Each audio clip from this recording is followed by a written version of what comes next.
What's going on, everybody? Corey here. Welcome back to another Fly Casual and our countdown to 200. What? Yep, that's how long it's been that you can clinically say we have not had better things to do in our lives. Hey, we got news and we got toys tonight. We're talking about what Bob Iger says about the future of Star Wars. John Kasdan's got some words about Solo sequels, maybe. And, of course, Garrett's going to try to get Popcorner out even without Howie here to back him up. So we'll see how that goes on another Fly Casual. Let's get ready to wrinkle!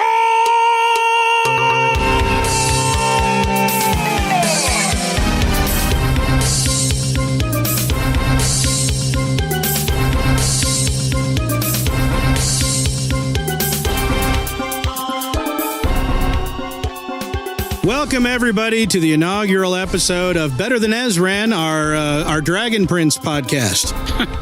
You guys raring to go? What? All right, what? Book 1, The Moon, episode 1.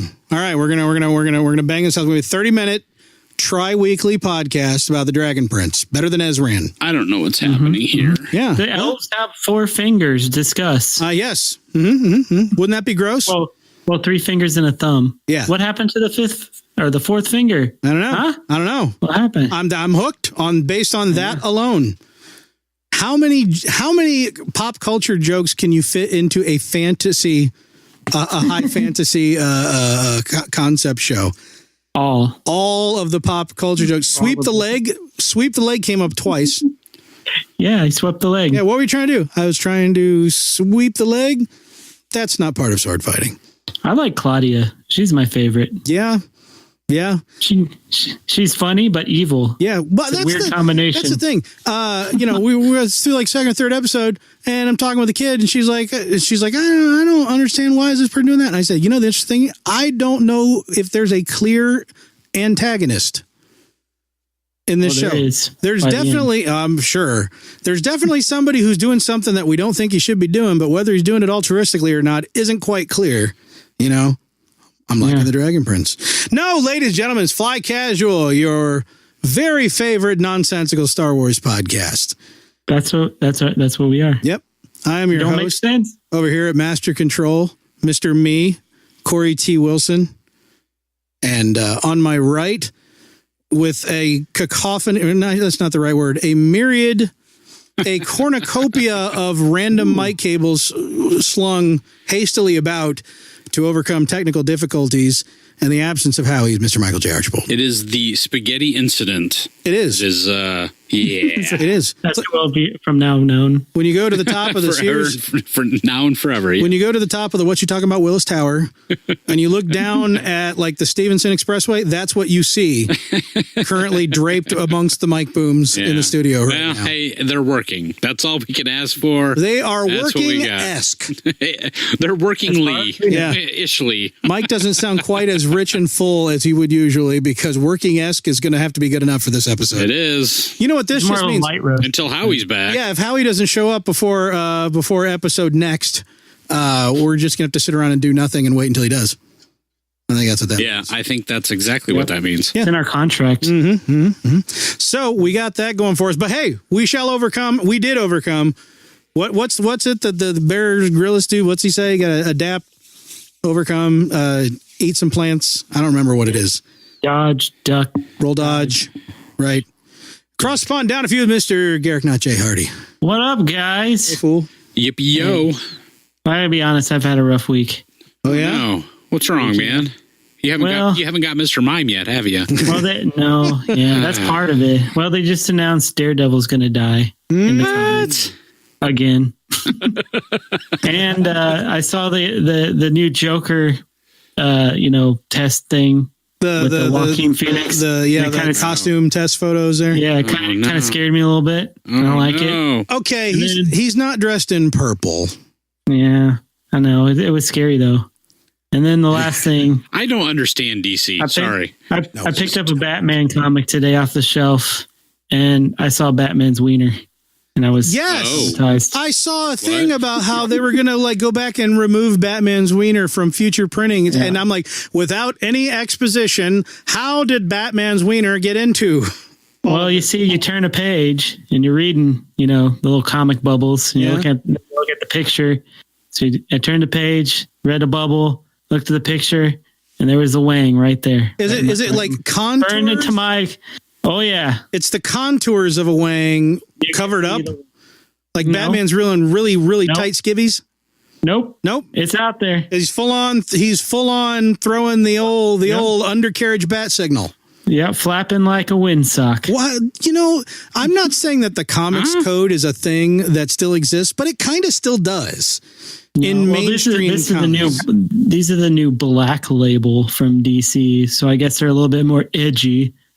And that was basically the only edgy thing in that comic. Was it a good wiener? Should Batman be proud of it? I don't want to think. It wasn't bad. I'll be honest, it wasn't bad. Because I don't know how I feel about Batman if he's walking around with a thimbleful. No, it's all good. I'm not saying that it's wrong to have a thimbleful. I'm just saying it's wrong if Batman has a thimbleful. Yeah, it's Batman. Yeah, but how did it compare to Blue? How did it compare to Blue Wiener in The Watchmen? Yeah, who wins in a dick fight, Batman or Dr. Manhattan? Well, Dr. Manhattan can grow like 100 times his own size. Shoot, right? that's cheating. Yeah, that's cheating. It is cheating. Yeah, I liked how Dr. Manhattan didn't care about having his wang out when he was in private on the surface of Mars.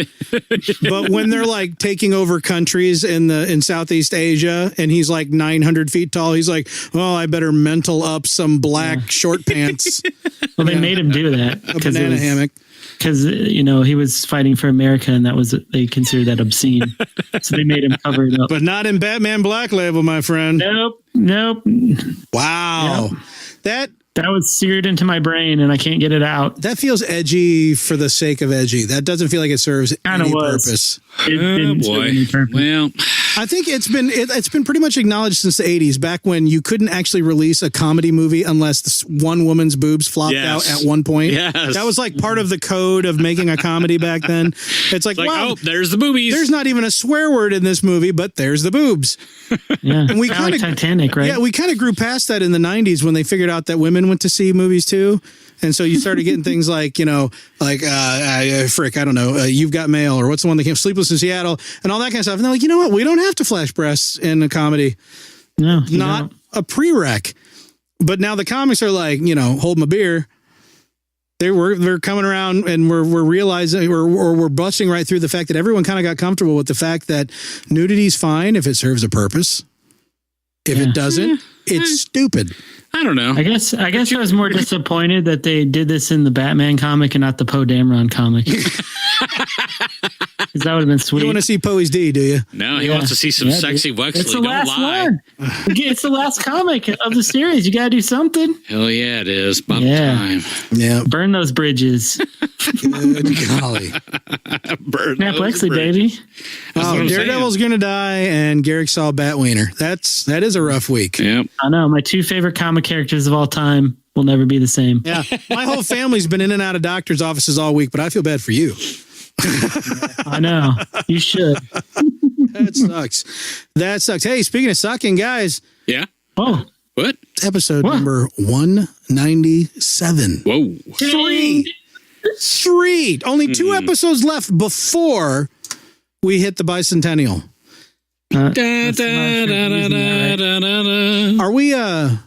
Are we actually planning on doing anything at all whatsoever? I mean, hey, we want to make sure you don't miss that 200th episode. We got a lot of special stuff we're doing because I think the listeners that have been with us for more than like 2 episodes have already figured out that we are limping to the barn every time we sit down.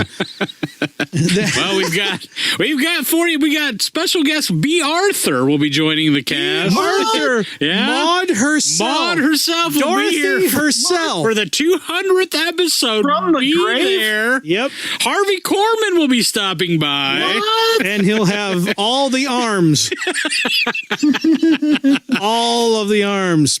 With good friend Tim Conway. By the way, watching Solo again last week. Oh. I'd like to point out that I started laughing at something they didn't pick up on the first time. Okay. When they're sitting around the campfire. All right. Getting ready to do the big train heist next day. Yeah. Who's doing the cooking? The four-armed guy. The four-armed guy? If that was not a nod to the holiday special, why is the four-armed guy doing the cooking, right? I think it has to be a nod. I think he has more arms to do more cooking. You can get more cooking done that way. A 2-armed Wookiee can't do it. They get mad and start growling at the screen. Val's not to do it. That's sexist. Yeah, no, no. Can't do that. No, even Ray only did instant meals. So yeah, hello. And just add water. Just add water. Put it in water. Anyway, let's talk about some Star Wars news. Like Men in Black.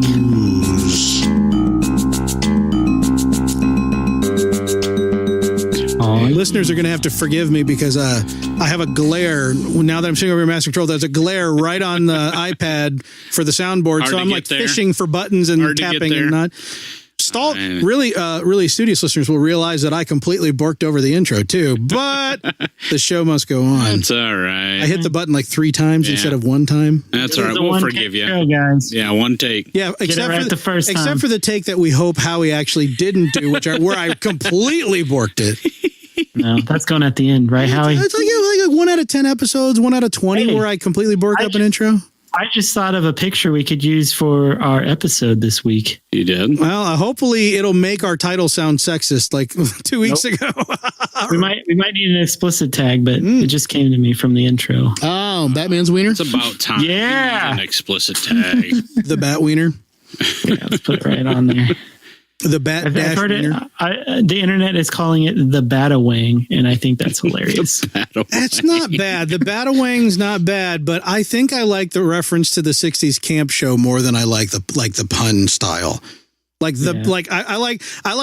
would like to think that when you're looking at a close up of Batman's peen, there's a little white sign with black text on it that just says Bat Dash Wiener. Like just right next to it, you know. There right was above two it with Batman, an arrow pointing down. There's 2 Batman comics that came out this week, and I'm sorry, listeners, but in the other Batman comic, that he addressed why he called Robin chum. Oh no! Jeez. And it wasn't why you think it is. You should read it. It's hilarious. It's because Robin got almost eaten by the shark when he was hanging from the Batcopter. More or less, he never washed his uniform. And chum is another word for, I guess, fish gut. So it had nothing to do with the fact that 60s Batman, stereotypes of rich people from the 60s. That had nothing to do with it. Nope, not at all. Retcon. It's because his suit was full of Fremunda. Great. Yep. That's just wonderful. Yeah. It's actually pretty funny the way it read. You should check it out. I don't know. Now I'm just going to be afraid there's going to be a wiener hiding behind every page. Oh, man. Well, boys, speaking of wiener, the Bob Iger is in the news this week. Hey, Bob Iger is not a wiener. Wait, what? The connection there. Nothing, not at all? If you're going to take a top 10 corporation in the world type thing and talk about the CEO, I'm not often going to go, hey, come on, that guy's not a wiener. I'm almost always probably going to go, yeah, wiener. Yeah, he's got more than I'll ever have, and his family probably hates him. To be honest with you, but Bob Iger, I'm like, no, come on, he's all right, right? He's one of the good ones. He has to be. In this article, I'm kind of seeing it that way a little bit. Yeah. Anyway, this is big news that has come out within the last couple of days. Set the internet on fire. It has. Everybody's going a little cray-cray. Internet fire event of all time. All time. All right. So Bob Iger sitting down with the expected conference call here in September for, I believe it's Disney's fiscal year end. So they're doing a lot of wrap-up stuff right now. October fiscal start? That's cool. Yeah, I believe so. I believe that's what I've read. So do we. Anyway, so big conference call happening. So he was fielding a lot of questions, including Guardians of the Galaxy and James Gunn and all kinds of crazy stuff. Well, of course, Star Wars would pop up in said discussion. And in this call, Iger was quoted as saying, "You can expect some slowdown," Iger said, "but that doesn't mean we're not going to make films." He pointed to J.J. Abrams' continued work on Episode 9 and Game of Thrones creators David Benioff and D.B. Weiss, their upcoming sagas, as examples of films in the works. Wait a minute. What? What could possibly come to mind immediately? Hold on now. We'll get there. This jives. That's not Boba Fett movie. This jives with early reports that further anthology films such that were rumored but unannounced, like the Obi-Wan film, and the Boba Fett were axed in the wake of Solo. So he's saying that's not necessarily the case. But anyway, so he made some brief comments. And now, wait a minute. Okay. There's another one. There's some more missing from there, isn't there? Well, okay, I can get to that real quick. Let's see. He says, we are just at the point where we're going to start making decisions about what comes next after episode 9, Iger continued. But I think we're going to be a little bit more careful about volume and timing. And the buck stops here on that. So basically, he's awesome. Basically admitting that, maybe we bit off more than we can chew. We were just doing a little too much. Which actually, in my opinion, is kind of refreshing here. This is kind of really Disney's first time coming out since Last Jedi, the divisiveness of Last Jedi and, the box office failure that was Solo. This is the first time they've really come out and kind of claimed any responsibility, really. First time they've publicly admitted taking a breath. Yeah. It's because there was all the rumors and stuff before. He doesn't go real deep in this. No. So, and I know, like Garrick alluded to, the internet is on fire right now about what this means. But it's to me, again, it's, even though it's a very basic comment about, where we're at currently and what has come before. But I like the fact that they're actually taking a little responsibility. He's saying that the buck stops with him and, we made some missteps, again, they're not admitting a whole lot. He's not getting into detail there. What do you say about Rian Johnson's trilogy? I'm sorry, I was looking at my Twitter feed and I wasn't listening close enough. Mike, what did he say? What did he say about Corey, he said what he said. What did he say about that? He said Jack Squat. Jack Squizzle? He failed to mention that one. Huh? Jack J Squat?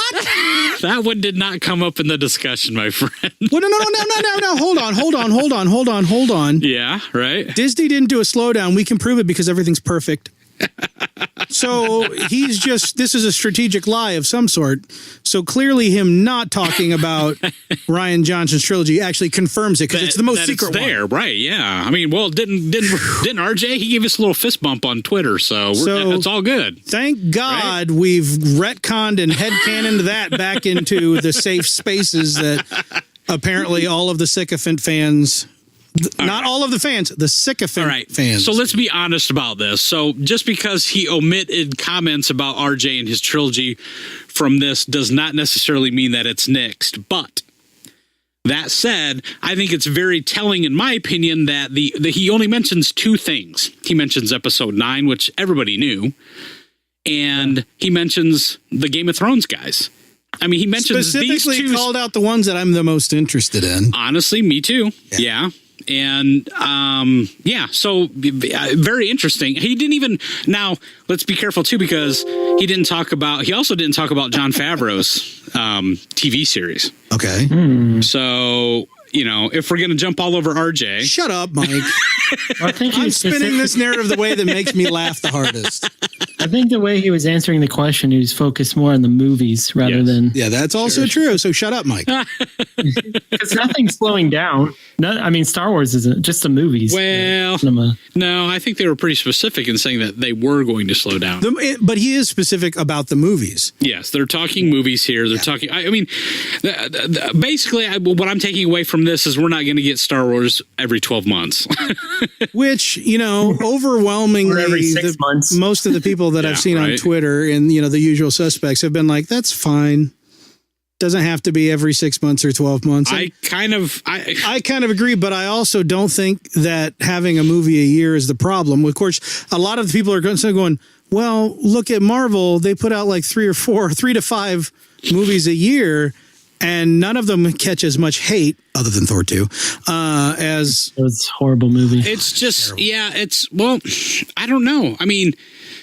you can't help but compare Star Wars to Marvel and what the MCU has done. Although I will say that it's easier to break different kinds of superheroes into different genre feels than it is Star Wars movies. Because there's fewer characters. Yeah. I mean, this is not as easy to do. A superhero movie can feel like anything because as long as you can identify with what's going on, like, okay, this takes place on a trash planet run by Jeff Goldblum. Got it. Or this takes place in New York. Got it. From there, you can make it any type of feel, like ridiculous slapstick comedy where Bruce Banner is, doesn't know where he is and he's wearing a t-shirt, or you can make it into a love story. You can do whatever you want with a superhero. When you're doing something that's all science fiction all the time, there's got to be a heavy similarity thread. You've got to keep the feel similar, and it's hard to bend the genre.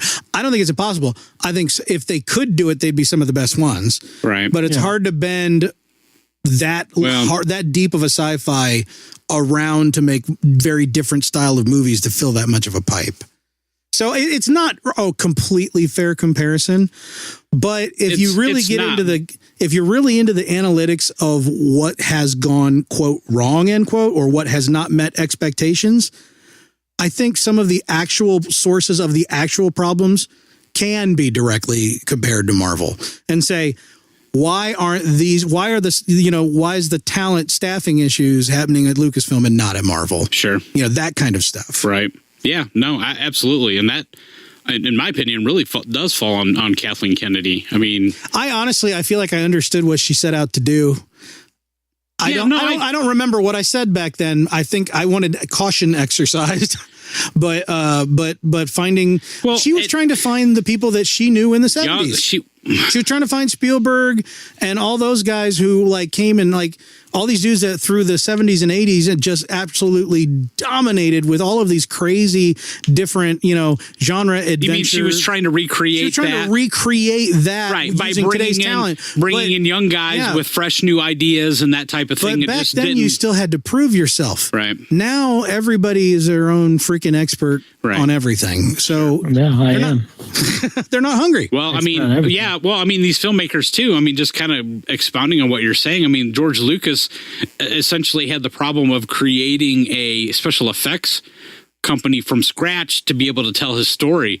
None of these guys have to do that now. They just have to write a story. Yeah. All that stuff's done on the back end. They're not bankrolling the film. No. Yeah. So, right. So, yeah, it's interesting. It's like, here, come and live in the Richie Rich mansion, but also I want you to be the best assembly line worker ever. It's like, well, why should I? Get to live in the Richie Rich mansion. Well, I mean, I understand that hindsight is always 20/20, and again, that's what she was going for. But I get it. It seems like in retrospect now that maybe the better approach would have been to start off with guys like Ron Howard, and then have those guys mentor to get the saga off the ground. I mean, granted, they didn't. They might not feel like they had them, but even Francis Ford Coppola was everybody's uncle in that group back in the 70s, I mean, George Lucas cut his teeth under his wing. They still had mentors back then. Yeah, right. I think I think you're right. I think some other proven people could have been mentors to a new. To be honest with you, I don't think JJ was a bad choice for The Force Awakens. No, I question a lot of the choices he and Kasdan made, but I think that was a logical choice. But I think he created a film that was a good launching pad, but I think a good enough launching pad. But I mean, so I guess what I'm saying is if you have like JJ and you have Ron Howard and maybe those guys kind of trade movies and things like that, maybe that could have worked. But Rian Johnson was just too far. This is my opinion. I know there's people that still love that movie, but it was too far of a departure, and tried to do his own thing. I still feel like that movie is a standalone movie. It doesn't even feel like it's part of a larger saga to me. It only did because there were some characters that were in a movie right before that. Right. That's it. Seconds before. As it were. But the other thing about the Bob Iger call, he's talking about all these other properties. Like every CEO who's doing that conference call to all the shareholders, right? They spin everything in the best light possible. So even talking about some of the other things that went on, he avoids saying anything negative.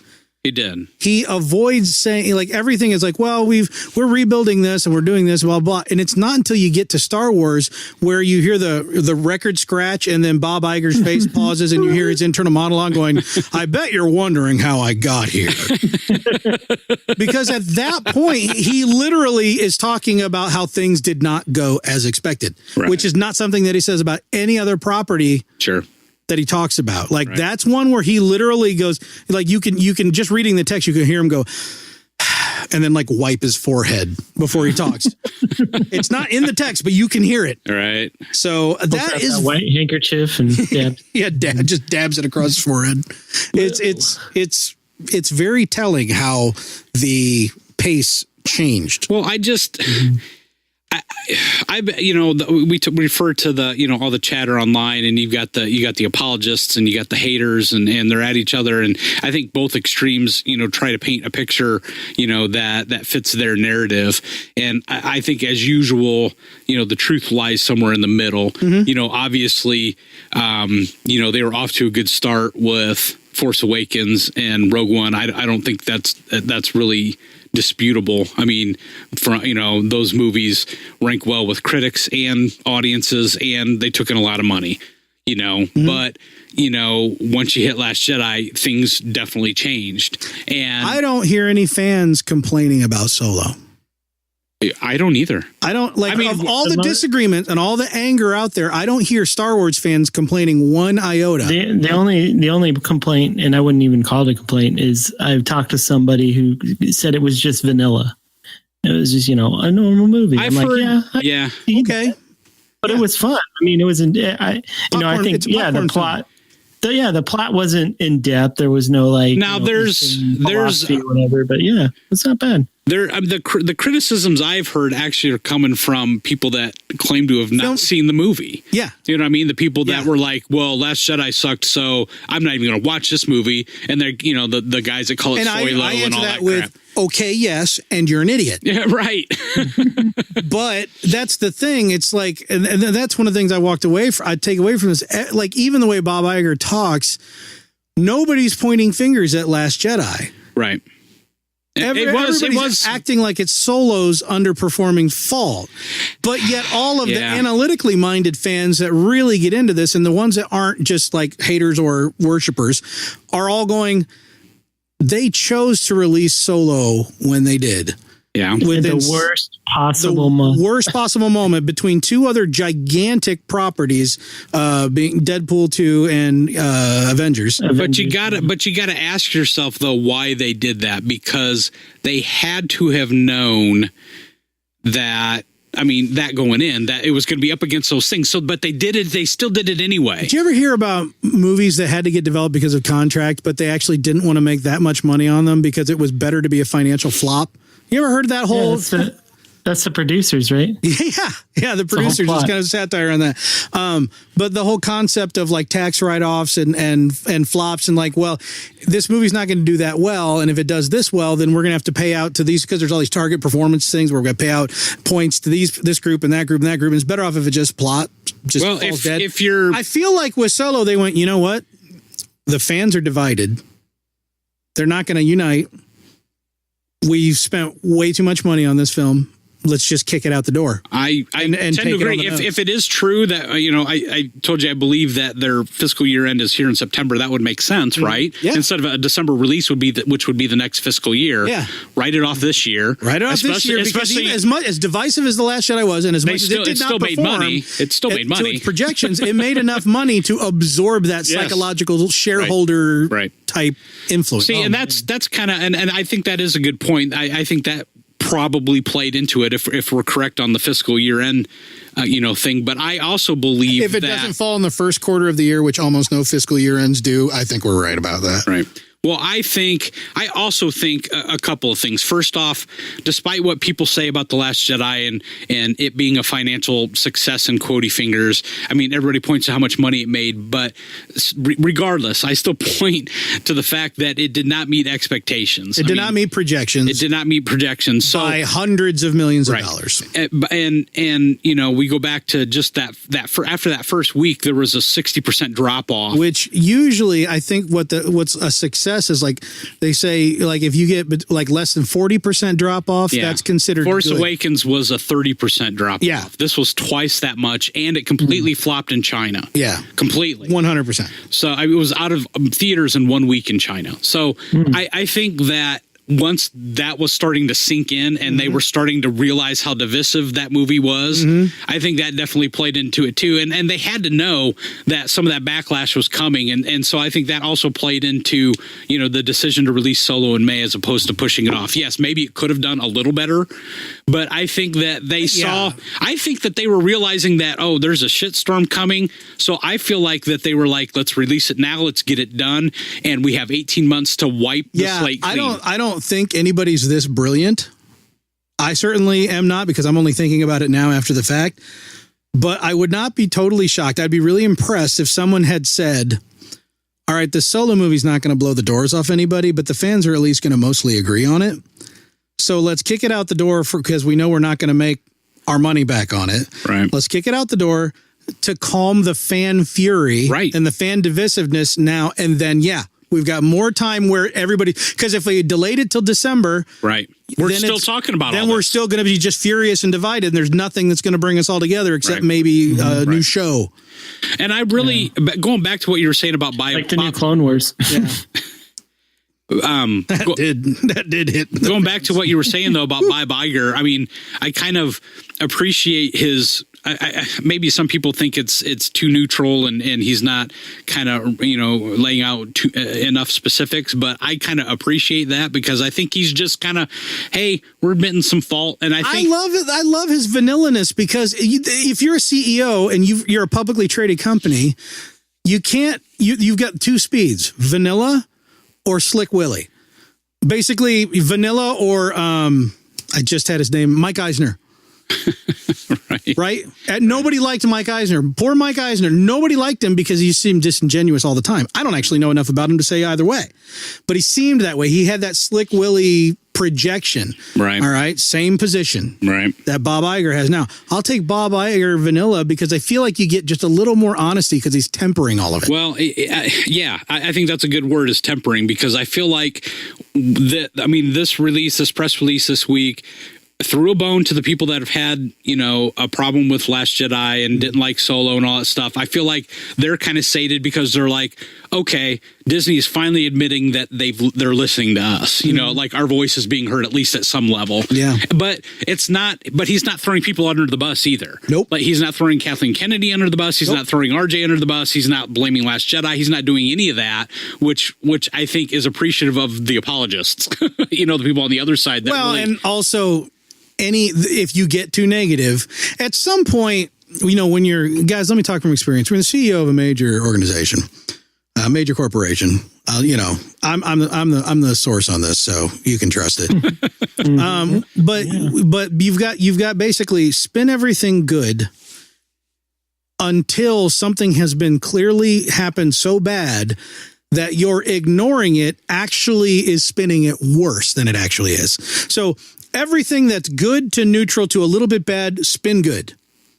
But once it's gotten so bad that it's like publicly bad and people are angry, if you try to spin that good, no one will ever believe a word you say again. And the share and the stock prices will actually dip as a result of that, because suddenly you're BSing.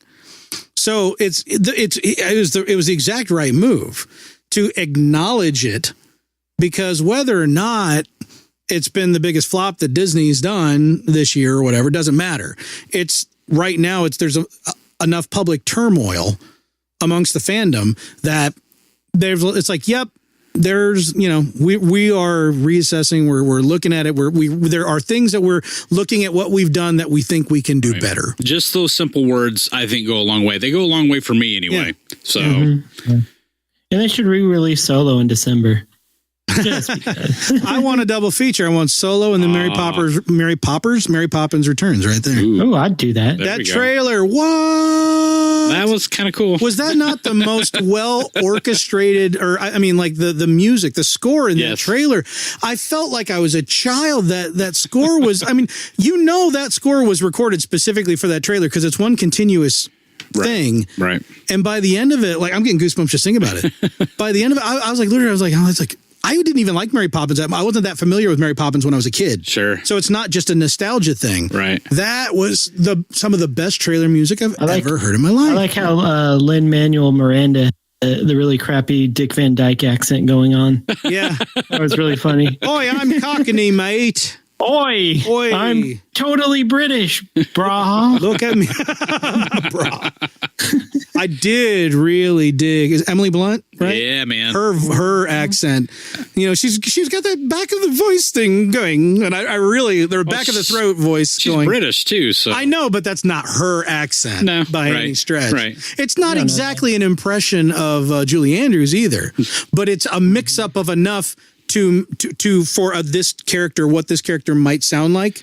She seemed to embody it very well in that trailer. She did. She held herself so well. She had that kind of like school marmishness, but yet like clever, like mischief about her. In that little scene, she looks in the mirror and then she's checking herself out. Her mirror image is checking herself out as she walks away. That's pretty good. So good. Yeah. And this probably isn't going to be the last trailer that we talk about in this episode. No, probably not. There's so many good movie trailers that happen. There might be others. So. Captain Marvel, guys. Yeah, I know. Punching old ladies. Yeah. I could watch that all day. Punch those old ladies' butt good. Take it right in the face. Yeah. I don't know anything about Carol Danvers other than what I've read in posts that go, everything you need to know about Carol Danvers. I'm like, all right, because I'm right in the front of that line. I have no idea. Well, she's originally the most powerful mutant alive. Yeah. But she's not much of a mutant, I guess, in this one. Because can they? I don't know. Nope. She just fused with Jude Law. Yeah. And then Rogue took her powers for a while. That's why people might know that. That's why Rogue can fly and is super powerful, like super strong. Mm-hmm. She permanently absorbed those powers from Carol Danvers. Yep. When she was still in the League of Mutants or League of Gentlemanly Villainous Mutants. Hellfire Club. Yes, the Hellfire 7. Hellfire Brigade. Yes, them. Kevin Bacon. Are you guys excited for that movie? Because that trailer did not make me excited at all. The only reason I'm excited for it is because, the hot thing lately, of course, everybody was obsessed with doing movies that take place in the 60s, right? For a long time. And then even like Mad Men on TV, right? And then there's in the early aughts, there's a lot of stuff about the 70s. And now the new trend is everybody's doing shows and movies that take place in the 80s. Yeah. The fact that this takes place in the 90s, which is when I was a little more pop conscious. Oh, it is 90s? I thought it was 80s. I think it's early 90s, I believe. I believe it's the 80s. Wonder Woman's 80s. I heard it was going to be 80s as well. And since the trailer came out. They have pagers, so it's got to be the 90s. There's pagers. That Blockbuster didn't exactly look new. The one that she crashed through the ceiling of. That's true. So I think it is actually the 90s. Here's my take on that, just real quick.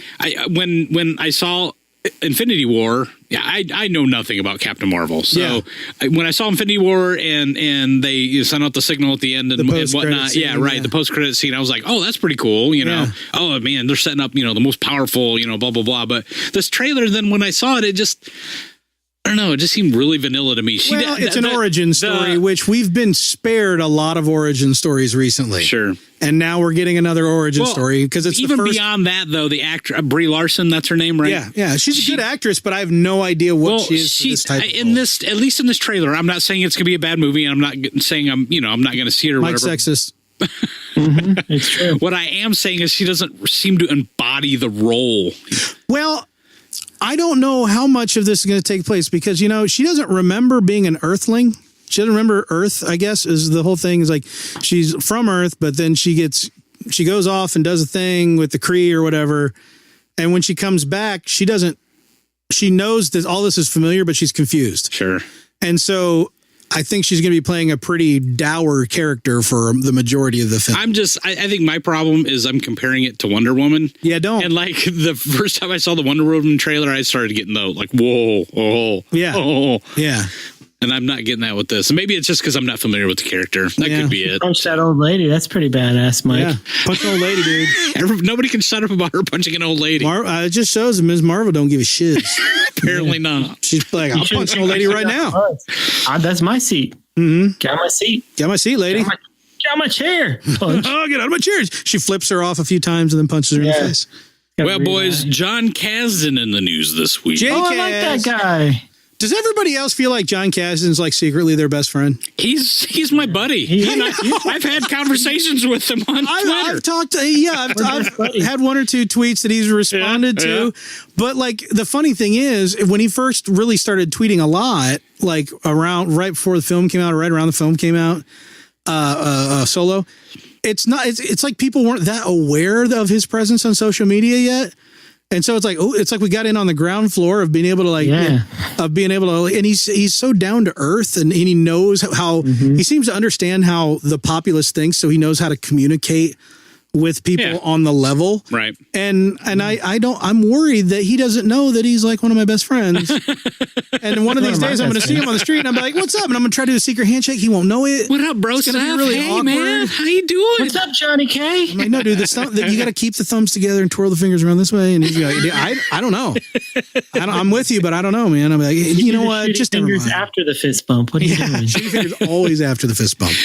Well, John K. in the news this week talking about Solo and the chances for a sequel. Obviously, all this coming on the heels of the Bob Iger conference call. Anyway, this is what he said. He said, to be honest, I think the challenge has much more to do with the foreign box office than the U.S. Personally, I think there are great Star Wars movies to be made that don't need to cost quite so much.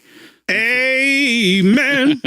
Hopefully that will be the trend in the years to come, and maybe, just maybe, that trend will allow us, one way or another, to tell more stories with Alden, Junice, Amelia, and Donald. With those actors and Ron Howard, I would jump at the opportunity. Given Me too. the way Hollywood and culture at large seem to run from anything labeled disappointment, the odds seem like they're against it happening anytime soon. Oh, let's kickstart this. Yep. We should, man. But so he's not very optimistic about it. But who knows, man? Hopefully Disney can kind of get control of things here and figure out a path forward. I mean, to be honest, I feel like their focus right now, is going to be basically what Bob Iger said. We're focusing on this new saga from the Game of Thrones guys, and we're finishing Ep9. Yep. And I think they're going to reassess everything from there. But I hope, I'm hoping, because I was looking forward to Boba Fett, and I was looking forward to Obi-Wan. And I was only starting to look forward to Obi-Wan because Rebels kindled it in me, and also that Ewan McGregor seemed solely on board. I know. I was totally against Obi-Wan. I know you were a few years ago, but I was just getting to the point where I was like, Well, also, I still think that Obi-Wan and Uncle Owen buddy cop movie would have been like the best thing ever. Oh yeah. Well, I still planes, trains, and automobiles with Uncle Owen and Obi-Wan. Look, I get that they're kind of slowing down and that they're trying to reassess, but I still really feel like that the path forward, you can't keep making huge sagas, big 3 movie sagas and trilogies and all that stuff. Every now and then, you got to make a Solo, and you got to figure out how to market it and how to set expectations. Well, number one, don't do Last Jedi right before it. That's the first goal in making a movie successful. I'm sorry, it's a low blow, but it's goddamn true. But if they can package these right, they can and do them cheaper. That's a huge. That's a big one. And he touched on that, and he was exactly right. I mean, that to me, that's still the path forward: is less expensive, more budget controlled Star Wars films that are more character driven, story driven, and let's start talking like Jim Henson budget more than like Lucasfilm budget. Yes, because those movies are some of the best movies of all time. What they need to do is put these on the streaming service, do original movies on there, low budget, still good. Do it. I agree. Yeah, I don't disagree at all. And to me anyway, Solo feels like that was a great setup for what could be, because they set that movie up to be able to have all kinds of sequels and tell a bigger story and have fun with it. Force Awakens came out, it was like every 3 or 4 months, a major fan film was coming out. Yeah. And you ran to the YouTubes or the Real Player or whatever you had to back in the day to watch all these crappy fan films. Yay, they learned how to Photoshop rotoscope lightsabers. That's literally their claim to fame. Right. But it was still fun to consume, and it didn't cost a thing. Right. Like, you can do 1,000 times better than that for way less than half of what you're spending. Yeah, I feel like, anyway, Iger understands that now. And story and characters. Yeah. And they're going to look at that. And there's no reason that you can't do it that way. No. There's good films out there that are on tight budgets. Dude, the first half of A New Hope was just sand dunes. Yes. Yeah. No spaceships flying overhead, no speeders in the background, just freaking sand dunes. The first 45 minutes of Empire is just a hell of a lot of snow. Like, the funny thing is... Go out into a grass field and give me some characters to care about. The funny thing is I know that George Lucas doesn't believe... it feels like he was restricted on those movies, on those original trilogy movies. The best thing that could have happened. Exactly. That's what makes them beautiful is the camera angles. And I mean, that's right. He had to sit there and creatively approach each shot. That's right. They adapt. They ate sawdust. They overcame and survived. Whatever it is. I still can't remember. That is the God's honest truth. And seriously, if people can watch Star Trek DS9, one of the most boring ass shows of all time. Hey, I like that show. There ain't no reason why you can't It's got a shapeshifter. Why you can't have a Star Wars like spaceport thing where guess what? You've built a big set inside of a soundstage. And you almost never have any shots outside of that, and then a few CG ships back and forth. Sure, and make it work as long as it's got the characters. The Walking Dead second season. I know people complain that's like one of the most critically regarded seasons of The Walking Dead, and it was all at a farm. Yeah. Why? Because halfway through the first season. What channel is it? AMC. Yeah, AMC. Yeah. They cut their budget for the second season. Oh, really? Halfway through the first season. Yeah. So they went, all right, they wrote the whole season to take place on one freaking set. Yeah. That's not, that kind of stuff, people figure out ways to make that compelling because what happens is you have to stop and think. And when you have to stop and think, you don't come up with one idea. You come up with 10 and figure out which one actually stirs you to do the most compelling story. Which goes back to what I was saying earlier about a guy like Ron Howard. Yes. A guy with that kind of experience that understands character development and story, also knows how to budget and keep things in check. Why do you think they brought him in at that point? Oh, yeah. Because they had already spent... They knew he wasn't going to overspend. A zillion bucks. They knew he would come in. That's exactly right. And he would do the bare minimum and make it happen. So, yep. Yippers. Yep. The bare maximum with the bare minimum. Well, boys. Bears. Like Bear Grylls. Black Panther in Star Wars news this week. Climb over. Drag under. Set on fire. That's what it is, right? Drink your pee? Yes. I always forget the drink your pee part. Drink your pee. Mm-hmm. Mm-hmm. Black Panther in Star Wars news this week, boys. You do it more than once, just not in a row. True. Yeah. You guys still talking about pee? What's going on here? What were you you're not talking about drinking pee? No, I'm talking about the Black Panther. Oh, did he drink his pee? That's totally different than drinking pee. That suit is super tight.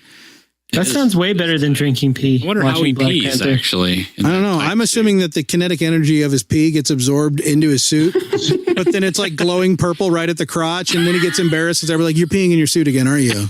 And then he punches an old lady. Yeah, and then he punches all the old ladies. Oh, that's hardcore. That's right. He don't care. No. He's just like Carol Danvers. That's right. He didn't even need the Batawang. Nope. Who needs Batwang? Come on. When you got a Black Panther suit. That's true. So what about kinetic energy? So what about the Black Panther, Mike? Well, the Black Panther. The Black Panther. A week after the news that that Last Jedi was the #1 selling Blu-ray in the country, or in the world, actually. In the world? In the country, in the whole wide somewhere, world? in somewhere. For a certain amount of time. For 1 week. For 1 week. Last Jedi was reported to be the leader in Blu-ray sales. At that time, not of all time. Yeah, at that time. At that time. Yeah, which was a bit premature because a week later, yes, Black Panther overtook Last Jedi for best-selling Blu-ray of 2018. Yep. So, well deserved. And which actually, by the way, Infinity War will be released this year and is going to blow all of them out the water. But most likely. It was released last week. Yeah, I think I saw it. I think I saw it today. Yeah. So anyway, there's been a big to-do. There's been a lot of back and forth between the factions online. The haters are like, yes, Black Panther overtook that stupid movie. And then the other people on the other side is, see, Last Jedi made all the money. Why is everybody so mad? I don't get it. It's all Solo's going to come out next week and blow them all out of the water. That'll show them. Because that's what top charts do. They change. That's why they exist. All right. So anyway, I read this article and all this really got me thinking. And I'm just like, I don't feel like with, especially the people that are just pointing to, Last Jedi, being, potentially the top selling or one of the top selling Blu-rays of the year, blah, blah, blah. To me, I feel like you're missing the point. I feel like you're not comparing apples to apples. To me, this is apples and oranges. Yeah. Because, of course... I think what it shows is there's a lot of stupid people in the world. Because those are both on Netflix right now. And you don't why the hell would you buy a Blu-ray? It's a dying medium. Just pay $13. I would like to point out that the person saying Netflix this right now, the person that just called you stupid for buying this is the one who was asking Mike if he needed a steelbook copy of The Last Jedi to go with his non-steelbook copy of The Last Jedi that he already owns today.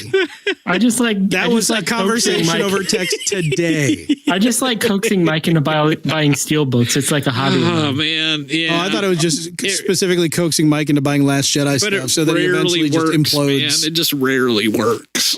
No, that made it more fun. Yeah. But mostly it's just steelbooks. Yeah. So again, I still feel like that this is apples and oranges, because if you're going to compare Star Wars to anything, it needs to be Star Wars compared to Star Wars.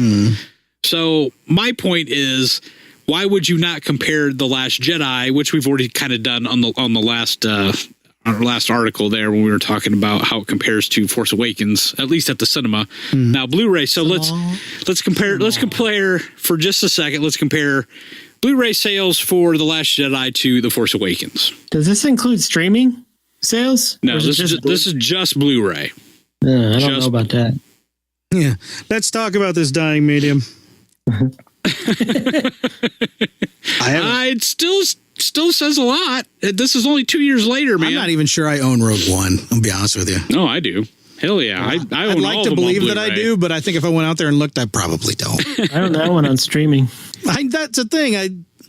I can watch all of them on Netflix. When I can't watch them, I'll probably go out and buy them. My point is that in terms of sales for Force Awakens sold, I believe, 6 million units like in the first week. Yeah. Something like that. 6 million. 6 million in the first week. We are now about 17, 18 weeks in for The Last Jedi. They've sold 3 million. Oh man, hot topic. This They don't sell those 2018 overall They don't has sell been, Pops that Hot Topic. No, they sell backpacks. 2018 overall, they expected to be a major downer for the film industry because it didn't have a steady release across the entire year of major motion pictures. Even though they're saying right now, actually, it's pretty good. It surprisingly, 2018 is not performing at bad in theaters. Well, yeah, because the handful of blockbusters you had were like monster blockbusters. Yeah, there hasn't been a steady stream of solid, like month-long films coming out, but the ones that did were huge. So they're like, things are okay. I'm like, and by the time you get to Mary Poppins, you're gonna finish off the year. Feels like it, yeah. Just fine.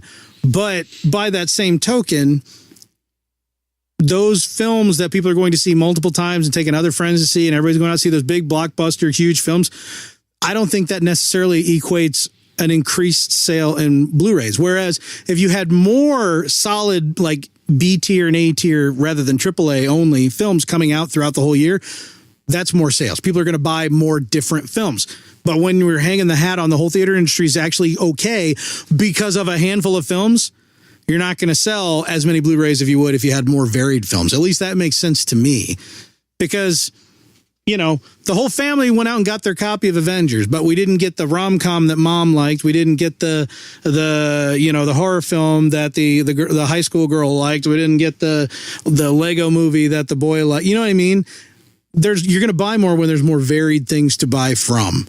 So I feel like it makes sense that Blu-ray sales are down, and also people just didn't like Last Jedi that much.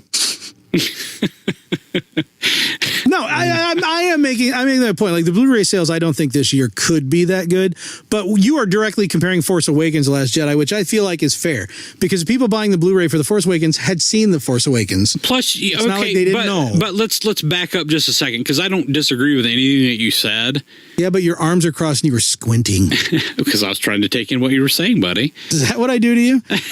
Make you look like you're pooping? Yeah, a little bit. Mike's pooping. But to me, Star Wars is on a different level because I'm just going to lay it out there. I bought one Blu-ray this year. Guess what Blu-ray that is? Last Jedi. Yes, Last Jedi. That's it. Why? Because it's a Star Wars film. Yeah, and Solo at the time of this recording is not out. That's like right, and I would have bought that next weekend or something. Yeah, 25th. I think it's coming out. So as we record it, is not the 25th. So no, should be the day that's released. Hopefully, cross the finger. Go buy it. I was dumb. I went out and tried to buy it. You did? Oh. And I was like, it's not here. No. I guess I'll go watch my illicit copy of it. That's which version are you going to buy? There's a Steelbook version. Oh, is there? Steelbook. I don't care. So I guess my point is that, I mean, again, I'm just alluding to the flamers that are going back and forth on Twitter, having the battle of, one people are like, it's a cinematic marvel. Last Jedi is a national treasure. And so it was about top I want to know how many Blu-ray copies National Treasure sold. I'm looking it up. The first one or the second one? Blu-rays did National Treasure. So you said Last Jedi was 3.1 million or something? Yeah, in like 17 weeks. So man, 18 weeks. Where do I even go to look this up? I don't know. There's a website called The Numbers, I believe. The Numbers? The Numbers. That is a blue. It is like, it would be like Box Office Mojo. Oh, yeah. For boy, they should put their DVD search box sales somewhere where I can find it. Oh, there it is. Yeah, there you go. He's really obsessed with National Treasure. Yeah. Huh. I like the first one. I liked both of them, actually. I had my favorite Nicolas Cage film. No, that's not true. Let's see. Box office. It's got to be Face Off. Where do they hide the Blu-ray? Maybe he didn't have Blu-ray back then. My point is that... Shoot. I mean, if you're going to compare Star Wars to anything, it should be compared to Star Wars. FYI, National Treasure's budget was $100,000. Whoa, it shows. I'm sorry, $100 million. Oh, okay, all right. But wouldn't it have been great if it was only $100,000? Yeah, that would have been great. That's a hell of a... They just scratched something on a desk and made a movie. All you gotta do is pay John Voight and there's tabs. It's tabbed. And video sales total about what The Last Jedi is sold. And that's when DVDs were coming out at $14.99. Damn. Well, shit. Adjusted for inflation, more than The Last Jedi. Well, it's had 15 years. So. Yeah, but that was up through 2008. It has had 15 years. That was only through 2008. Oh, only through 2000. Okay, all right. Well, Just saying. And DVDs started dying in 2008, so, So that's 160 weeks from release. So anyway. I'm never closing this website. You like that? You like it? Yeah, I'm just going to. I haven't spent much time with it yet, but random movies video sales to The Last Jedi as frequently and as irritatingly as possible. Ooh, do Office Space. How many has Office Space sold compared to the last? Can't we just say how many freshman men attend college every year and get the exact same number? Let's see. I have that on DVD too. Wasn't Office Space considered the highest selling or one of the highest selling of all time or something? At least at the time. At one point. It's a great movie. Made all its money in DVD sales, not at the theater. No, not at the box office. The theater. Office Space in 337 weeks since release. So that would be, what? We were looking at just under 7 years. Longer than that. A million more than The Last Jedi. Wow. And you could get a copy of Office Space for like $8.99. $1.50. I was working in the theater when that came out. And I would pop in Office Space way more often than I'll pop in The Last Jedi. Yeah, well. Yeah. Yeah, just saying. Any guys? I don't know, man. You guys, any thoughts on these DVD sales? Or does it make any difference to you? No. Any observations? I don't think it matters anymore. If they're not gonna roll streaming sales into that, it's not a figure that matters. That's like saying, okay, yeah, I get it. So you're saying this debate? You're saying this debate doesn't even matter? No, because it's akin to saying, yeah, okay, so everybody really likes Foo Fighters' new album, but what did it do on vinyl? That's exactly the same thing. Wouldn't it be CDs? Blu-rays argue about vinyl sales. Because vinyl's popular again. No, I get it, but I agree that it's warmer. I agree that Blu-ray is a dying medium, but it's not dead. It's still. It's still. Yeah, I have a phonograph in the next room. Thank you very much. I'm just saying. I can still get steelbooks. I got those old Cosby tapes and it wax still cylinders. has some relevance. It has relevance in the fact that if you're trying to track how much this movie is making overall, so of course then we should stop talking about disc completely and only talk about streaming media. Got it. Well, no, you talk about box office receipts. You talk about, it's made money. Obviously, it's made money. Yeah. In Blu-ray sales. Sure. Those aren't insignificant figures. No, I just feel like you're literally choosing to artificially eliminate.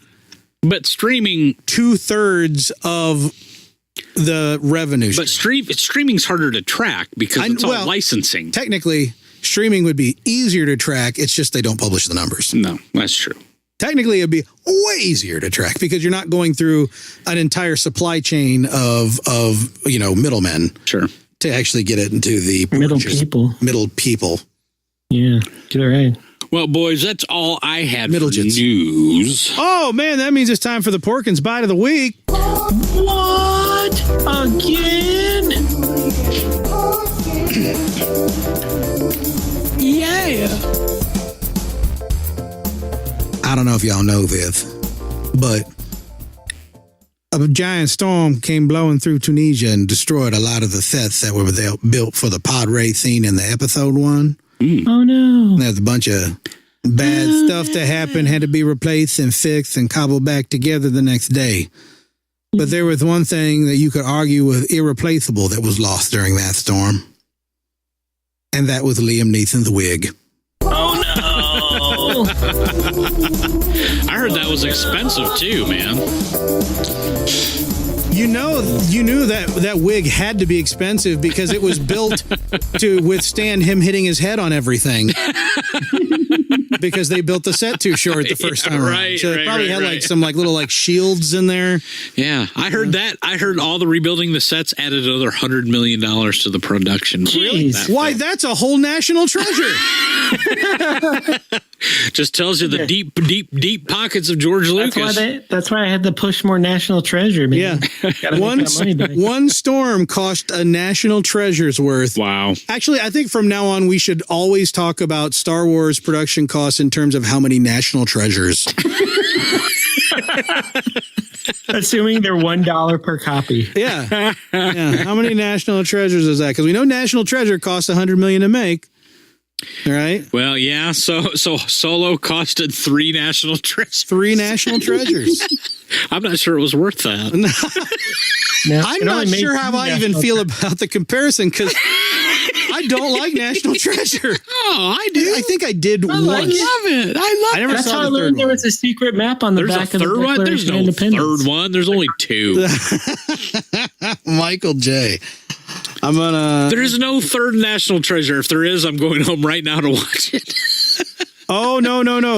National Treasure 3, director John Turteltaub. Production company, the Walt Disney Company. It's even more appropriate that we use this as a medium. You're lying. You're so lying. The cast, Nicholas Cage, screenplay by Carlo Bernard, Doug Miro, Brian Koppelman, all this. But here's the thing. It's not happened yet. Oh, okay. It's coming. What's the production budget? That's a good question. How many national treasures is the National Treasure production budget? For National Treasure 3. 1 carry the 4, 12. Yeah, it's not coming up. I don't think they've released the numbers yet on this film. They haven't started production on. Do they have? I'll bet you it's 1.5 national treasures. Is this serious? Do they have a date? Dude, it's on it's got an IMDb page. I know. What's the date? The date was last updated April 2nd of 2017. The storyline, let me read you the plot synopsis. Oh, I'm excited. The plot Mummy? is unknown at this time. There you go. Son of a bitch. That sounds exciting. That sounds like National Treasure, though. Yeah, it sure does. Don't know what the plot is.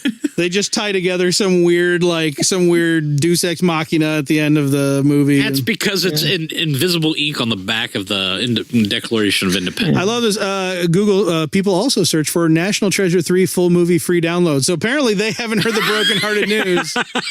Aww. It's not there yet. Aww. It's too bad. I'm trying to figure out. It's almost like from these headlines, it looks like they actually made the movie, but Disney just won't release it.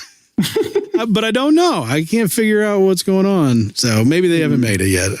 Probably more likely. But hey, speaking of national treasures, that's me. It's time to talk about some toys. Ooh, I'm a national treasure. Garrick, not Jay. Our national treasure. Hey guys. Hey man. What up? Howdy doody. So when I was doing some research for this segment, you know what research means on the internet. Be careful. Yeah. Whoa. Yeah, Be careful. down that rabbit hole. Don't search bat away. No, don't do it. I'm doing it right now. Bat Okay. wanks. I do it for the YouTubers. Yeah, Bat do it. Wank. Oh man, it came up in the first, like right on the Google top of the Google search. Oh no. You like that? You like Right? that? Now No, it's no, burned no. into your brain. Well, they darkened it out for these images. I think I have to turn off save search. I'm definitely seeing the batterass. I'm seeing a lot of that. Yeah, that was in there too. Bat Forgot about wank. that. Anyway, Not popping up for me. wasn't too much that happened this week. No announcements because New York Comic Con's coming up here in a couple weeks, so expect some stuff from that. Kind of this slow doldrums leading up to that. So I just want to kind of maybe get your guys' opinions on how the state of the toy is going with Star Wars. So just as I guess the starting point, USA Today published an article with Amazon's top 25 toys for 2018. Ooh. And on this top 25 list, there was only one Star Wars toy. No. LOL dolls had like 30 places on there. I told you, y'all think I'm crazy. Y'all need to listen. LOL dolls are gonna be hot this year, Oh, baby. you've got to be nuts. kidding me. Number one, don't step in it. Yep. So number one, don't step in it. I guess it's a unicorn board Stepping game in where poop. All you don't right. step in unicorn poop. I kind of want that. You know, what was it last year? It was probably the number one thing was probably Pie Face. You remember when everybody was losing their dang minds over Pie Face? I remember. Yeah. It's like, here, give yourself a freaking, a vertebrae issue by hunching over a table with, angst for the next 10 minutes. Yeah.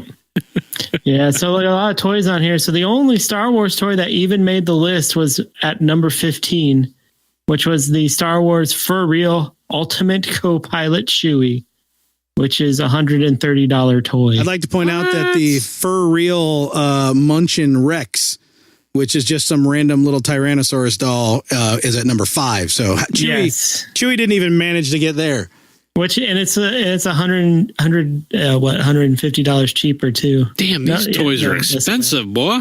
Yeah. So when I was reading this, I was kind of worried a little bit because Star Wars, action figures or whatever, Legos aren't on the top list. And I've seen several of these where Star Wars. I saw Lego at the top of that list, but it was not Star Wars though. No, I don't know. It was a Harry Potter Lego set. Yeah. Which is a good looking one. Oh my God. Great haul, man. Number 12. Don't let my son see number 12.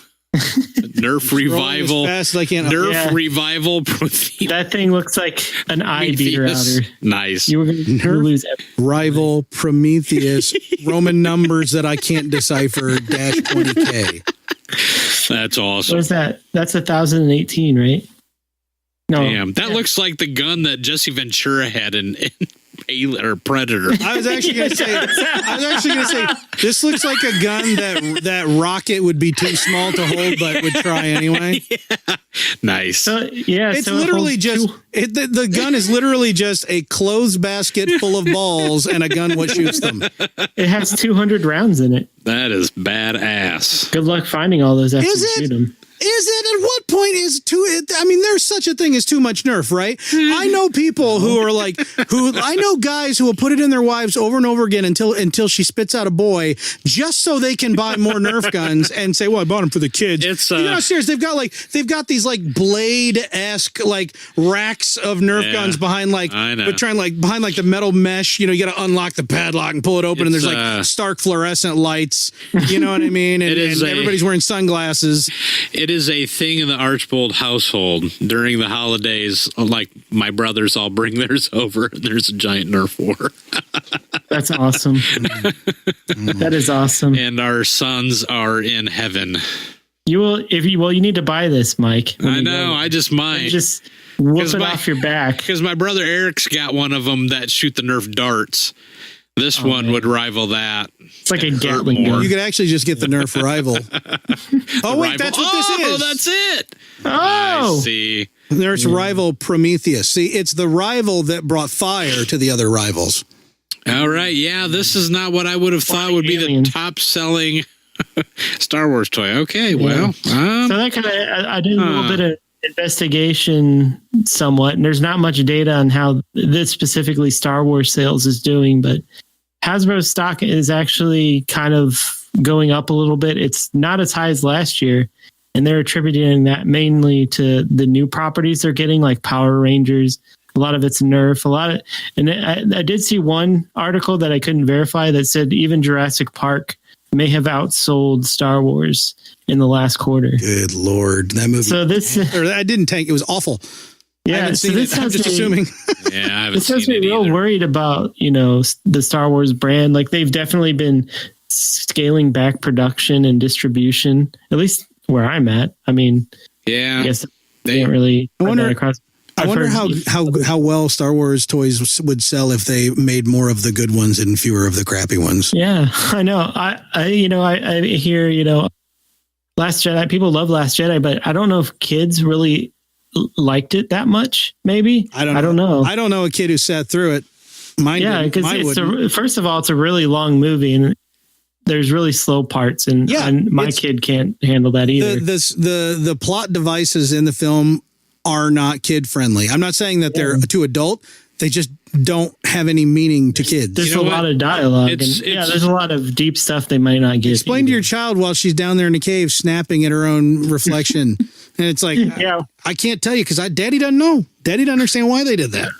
So like the Last Jedi figures are always on the hooks because they just made human characters. Yes. What was up? They made very few of the trooper and no aliens except maybe Maz Kanata, but she was that was the Force Awakens Maz Kanata. But yeah, I think kids really like the alien characters and they like things from movies they've seen, like robots, familiar with. Yeah, like robots or dinosaurs. Yep. So I don't know. I'm kind of worried, guys. Well, my only fear is that Hasbro still doesn't know what they're doing, so my fear is confirmed. Yeah. Well, I mean, I whether people want to admit it or say it or not, I still feel like there's a Star Wars fatigue factor, whether you like it or not. Oh, there absolutely is. You had not only did you have Last Jedi, but immediately after you've got Solo, so you had those toys flooding the market too. So Force Awakens and it was going crazy. The kids were buying up all the stuff around that. I was going to say, while you guys were talking about this and talking about your kids, I was thinking about mine. My kids, we had plenty of Force Awakens toys, but when Last Jedi rolled around, we saw the movie, but neither one of them have asked for anything. No. Last Jedi. Mine actually said the other day that she's kind of over Star Wars, her exact words. I'm kind of over Star Wars, Dad. Wow. And I was like, child, you've killed me this day. So I went straight to Best Buy and I bought her some Force of Destiny's toys on clearance. I'll show her. There you go. Dude, I got Leia with R2 for $488. Ooh, really? Yes. Nice. Wow. Nice. Yes. Those are some good toys, actually. The most expensive one was the Jyn Erso. Really? Oh, yeah, Rey was like $550 or $598. So I got her Rey and Leia. And I didn't get the Jyn. Jyn was still $10, which is a fair price, but I'm not going to clean them out. Jyn just comes by herself, though. She already had. They also, I think, $6, $5 or $6. They had Sabine, but she already has the Sabine. So yeah, that's a good one. Just saying. Yeah. So their franchise toy lines depend on these movies coming out, and now there's going to be a glut for a year and a half, and so I don't know. I We'll honestly, see. I think the year and a half, I think that'll be help cleanse the palate a little bit, man. Yeah, I think you're right. Maybe create some demand for it, You because can't tell me that the retail buyers for all these stores aren't a little cooked about those fins. Those Black Series fins. You cannot tell me that's not something that comes up every time that it's time to place an order. They're still on the rack. I just wish I knew what percentage of the Star Wars sales was to man babies and what was to kids and stuff. Yeah, that's hard. I don't even know how you'd measure that. I don't either. I think man babies are more consistent. I hope they do what they did after the Power of the Force line when they did the 30th anniversary, and they kind of just went back and made everything. Yeah. Everything. They went back into the movies. They went back to the books, to the comics, to everything. Well, you know what? We've mentioned made literally every character ever made. Well, unfortunately, we don't have that many characters anymore because they were all nixed from canon. Yeah. Well, they could still. No, not really. Actually, it's funny that you mentioned this because I think since the Last Jedi, there's been a resurgence of interest in the prequels. Yeah, that's true. Yeah, absolutely. A lot of prequel interest. Everybody's reverting back to what their last happy place was. I do want to say number 9 on this list, the LOL surprise house with 85 plus surprises, $200. If you have a little girl and you have a $200 budget for Christmas and you're really lazy, everything in this thing will be individually wrapped. Oh. So not only does the kid get this giant thing, then they get to sit there for a couple hours unwrapping things. I mean, your job's done for you. Let me tell you something. They have like these little espionage themed ones, and I got the kid one a couple weeks ago as like a reward for something, and I gave it to her. And so it's a ball, right? Plastic ball. She pulls off the cellophane, the shrink wrap. Mm-hmm. She got this plastic ball, and it's got all these compartments around it, and each one had like a 3 combination lock code to it. So then she has to take this little like decoder and look at this little thing and figure out the different codes and then try out those different codes to open each individual like 6 or 7 compartments around the edge of this ball. These people are brilliant.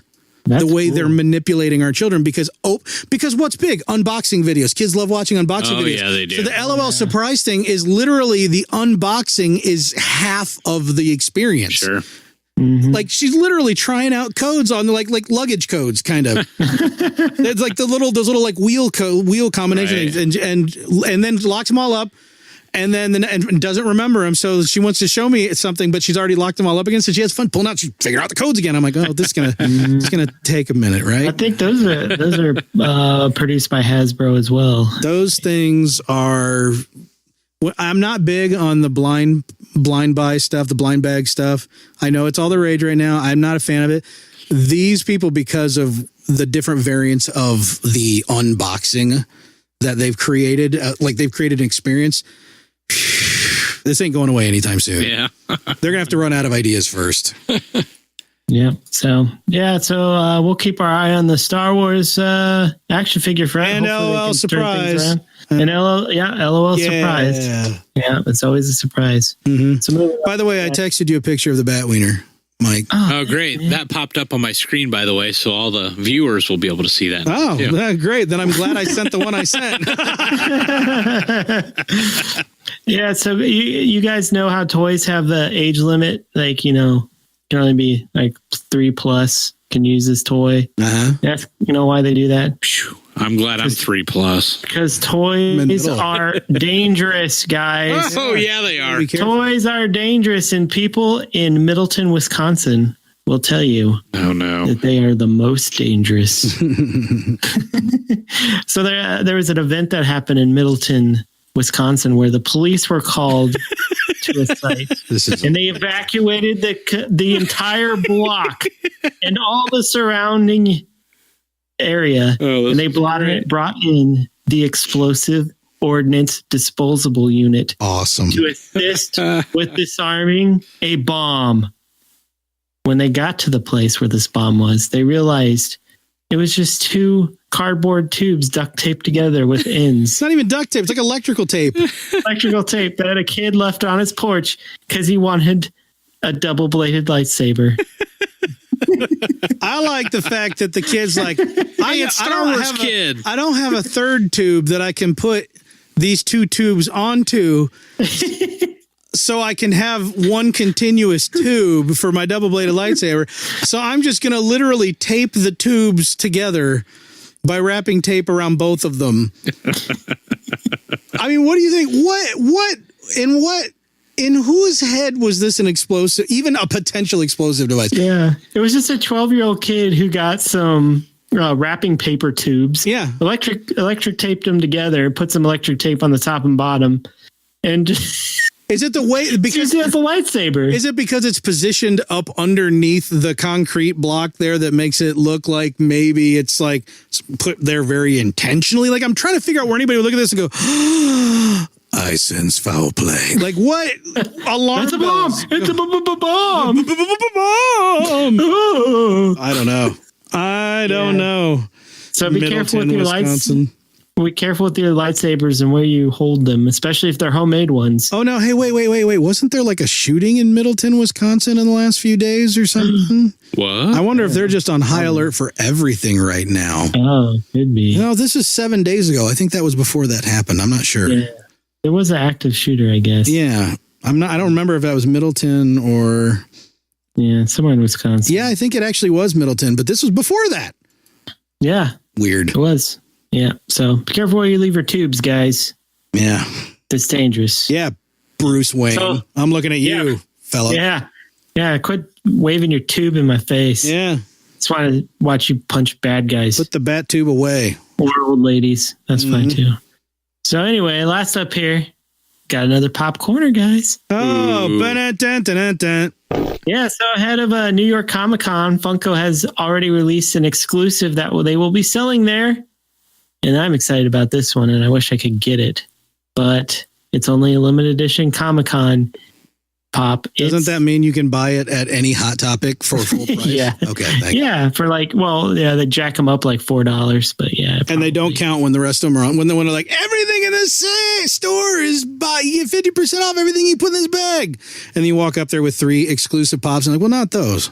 And you can only buy one each. What are you doing? Why not those? Well, those are exclusives for San Diego Comic-Con. Actually, they're not because we're in Fort Wayne and this is a Hot Topic. So they're clearly not exclusives from San Diego Comic-Con. Yeah, well, they're going to release Captain Rex. It's a good-looking fig. It is. I like this one. I like Captain Rex. He's favorite clone. I like the dual pistols and I like the kind of swaggery position he's standing I in. like his little rangefinder above his head. That's pretty cool too. Yeah. So if you like, or not Commander, Captain Rex, if you like him, go to New York to the Comic-Con or Hot Topic and pay $4 more for it. Mm-hmm. But Last up. but you get to listen to obnoxious punk music at full volume while you're there. So. Oh yeah. Or like emo music. It depends on what Hot Topic. Yeah. The one that we went to near your house was like blasting like punk music. You go to the one around here and they might as well be playing like Disney songs. One day I just want to walk in and listen to hear and play Journey or something. Or like Chicago. Play Chicago. That'd be great. As on, I was walking down the street one day. Yeah, so Hot Topics has released an image of their Christmas Star Wars pop vinyls, baby. This is the dumbest thing ever, except for one thing. That it's awesome. Yeah. That he's holding a candy cane lightsaber? No, it's not, and it's not even the fact that the candy cane glows. There's a limited edition. Yeah, it is. I'm stealing all of Garrick's thunder. There's something about Chewie tangled up and Christmas lights that actually I really enjoy. Yeah, he looks like he's really trying to get out of there too. Yeah, but he's he like can't. he's mad. He's like, don't quit looking at me like that and help. He's a Christmas. What about R2 with it? He has antlers, like reindeer antlers. Hard pass. Hard no. No. What about Vader? He's holding, like you said, a lightsaber candy cane. I'm gonna actually go with a baby Groot decorated as a Christmas tree. That's actually down the page, and I like. Yeah. You don't like the SpongeBob one? Nope.